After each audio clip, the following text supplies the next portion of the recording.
a levar banana, daqui a pouco vamos para Luanda. Vou ajudar com os homens.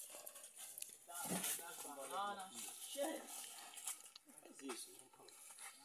Então manda ele, vai aprender um romance hoje. Tá aqui.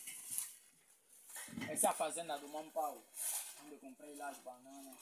Aqui no Kwanza Norte. Caçoalalo, esse nome até agora consegue me fugir, não consigo pronunciar enquanto Caçoalalo. Caçoalalo. Acho que aqui no Caçoalalo é onde tem um dos rios, aí onde dizem que tem o Rio Lucala. Então é aqui no Caçoalalo. O Rio Lucala se encontra aqui no Caçoalalo. Então é assim. Vamos fechar. Vamos dar continuidade. Acho que ainda temos banana lá em frente.